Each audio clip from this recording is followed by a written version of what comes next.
I've got this Neutonic drink from Chris Williamson and James Smith, a new productivity drink, and I'm gonna do my review of it. By the way, I'm a performance nutritionist. I mostly work with athletes trying to make their performance better. I'm always interested in new products. There's a lot of scammy products.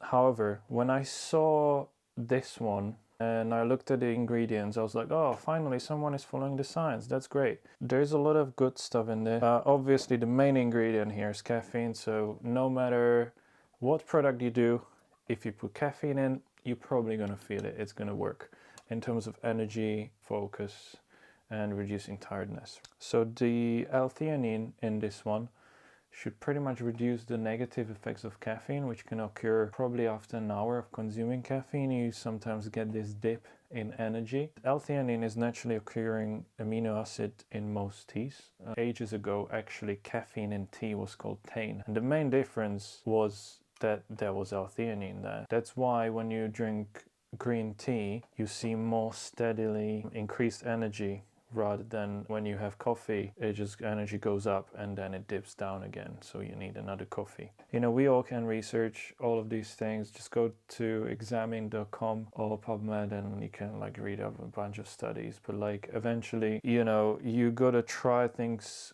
for yourself and see how it works with you, because even let's say I really like Chris Williamson and James Smith, right? So like if I consume this and I believe that it is a good product and I believe that it's going to increase my productivity, possibly it will produce these benefits for me. So there is a bit of a bias there, and like, you know, placebo effect is real. So we should all take this into account when you're trying any product, even if there is not enough evidence behind a product, but it does produce positive effects for your performance.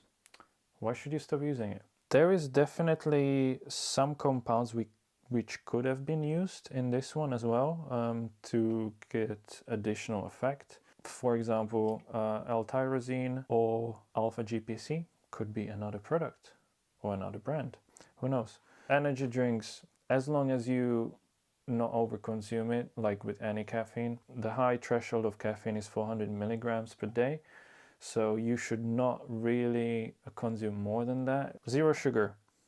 Nothing wrong with artificial sweeteners. If you believe that there is something wrong with artificial sweeteners, you should probably read more research on it. There's been a lot of discussions online regarding artificial sweeteners recently. Honestly, I'm not gonna even waste my energy on that. Read the studies yourself and you'll find out. So out of all energy drinks, by the way, my all-time favorite is White Monster. In terms of taste of zero-calorie energy drinks, I think White Monster is probably the best tasting one. There is actually Grenade energy drinks, which are also very tasty. So like these two are definitely my favorite. I definitely prefer the ingredients in this one, particularly because of the L-theanine rhodiola rosea. So we'll see how it tastes like, because I might switch. So let's see.